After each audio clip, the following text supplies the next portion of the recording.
So we're in Hobson with Rhinebeck School of Music, and in this lesson I'm going to talk about a subject that a lot of my students have been asking about, and that is, once you learn your triads and your cage system, then what? How do you apply this information, right?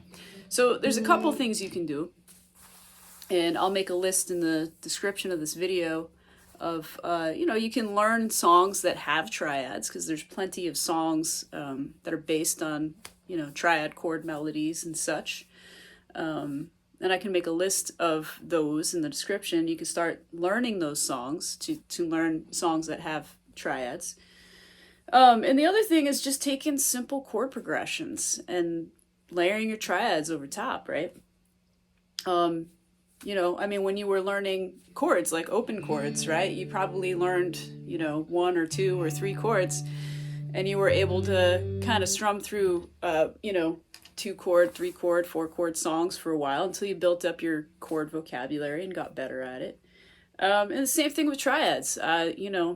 Take 2 chords, and in this example, I'm just going to do a loop on a D chord to a G chord.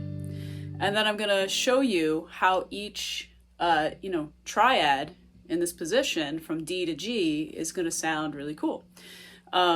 So first of all, your D chord in this position off of the C shape is this, right? It's the C shape off of the cage system, right? And then your G chord in this position is the E shape bar chord, right? So you're basically playing this chord to this chord, but we're going to break them up into 3-note chords, which are triads, right? So if I took this D chord, that means I have this D shape, I have this shape, I have this shape, and I have this shape. When I go to the G, I have this shape to this shape to this shape to this shape. Okay, so I'm just going to get the loop going. Really all I'm going to do is just play a D to a G over and over again on my looper, right? So I already have it saved. So I'm going to get that going. What I'm going to do is I'm going to, for a while, just stay in this position of these 3 strings going from D to G, which is going to look like this, right? This D shape to that G shape. And then I'm going to switch it up. I'm going to play this D shape to this G shape. And then this D shape to this G shape. And then this D shape to that G shape. And I'm going to change up the picking, like sometimes maybe I'll do, and then maybe I'll switch it up and go, and then maybe I'll hang on a note,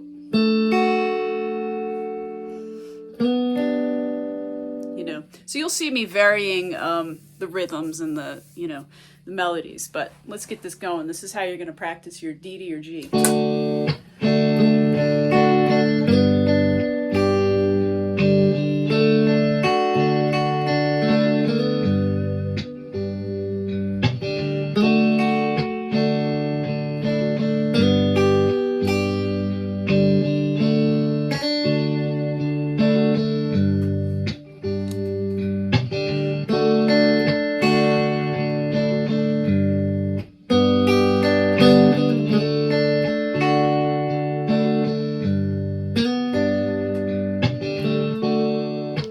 So now I'm going to switch to this triad and this triad. So this is my D. This is my G.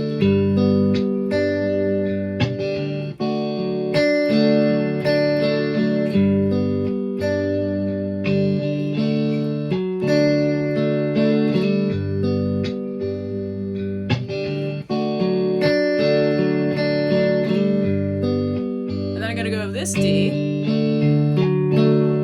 to this G.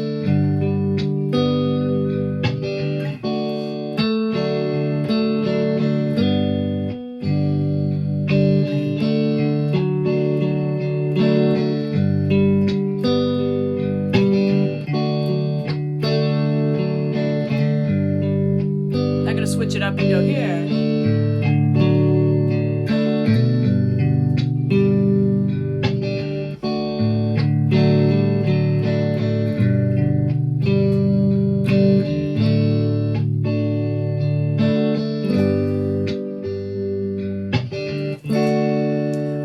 So you can hear how each inversion of each of these shapes lends to different melody notes, right? Each one sounds like a little different. And I love these darker ones. They're so much fun to play with.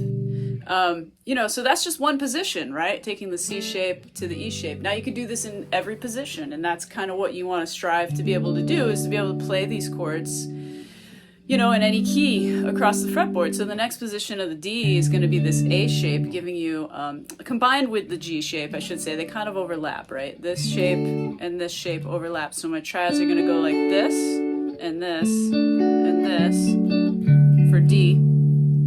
And then the D shape is going to overlap with the C shape of the G here. So I'm going to go like...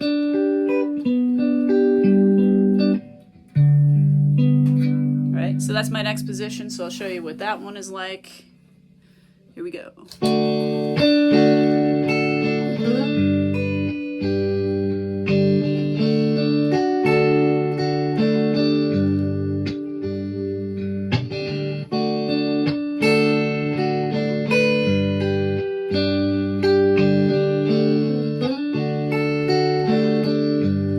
Next grouping, so this D, I'm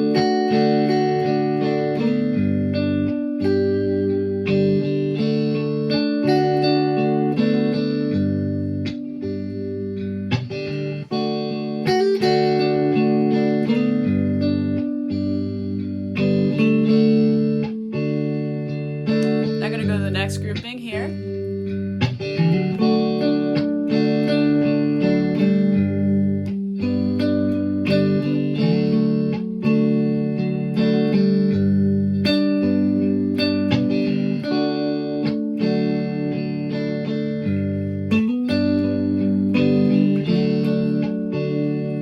Last grouping is this D shape, this D, to this G.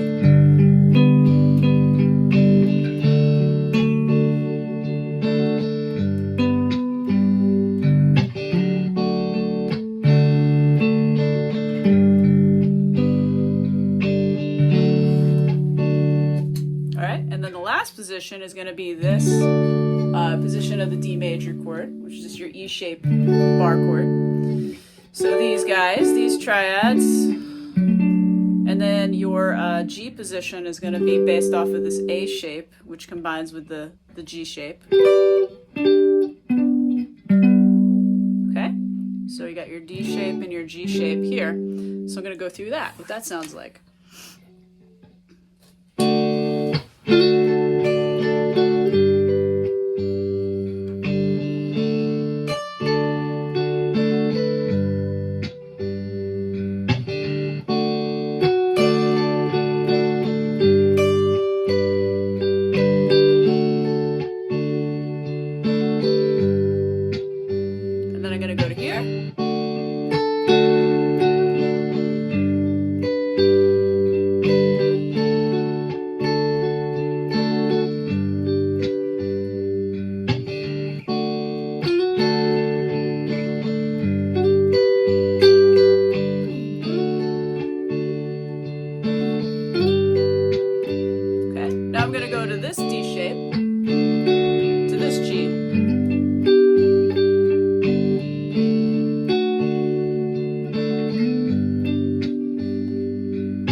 Covered the whole neck, because this position, when I get to this point, is going to be the same one we started with, just an octave higher. So you have this D shape and this G shape. So that gets these really pretty high voicings up here, right? So I attached a sheet for patrons just to practice in all of those positions, just going D to G. And then once you get D to G down, you know, maybe move it a whole step higher and try to go from, you know, E to A, and then F to B flat, and then G to C, and then A to D. You can like play this all over the fretboard, right? Moving positions around. So that's just one way that, you know, you can practice your triads, you know, layering them over chord progressions that are simple. You know, that was an example of 2 major chords. You can try it with 2 minor chords, you know, going from D minor to G minor and try all your triad positions doing that. Or you can mix major and minor, right? Any chord progression you can think of, you know, try to put it together. So anyway, hope that was helpful. If you haven't already, visit www.rhinebeckschoolofmusic.com and subscribe, become a patron, www.patreon.com/rhinebeckschoolofmusic. See you at the next one.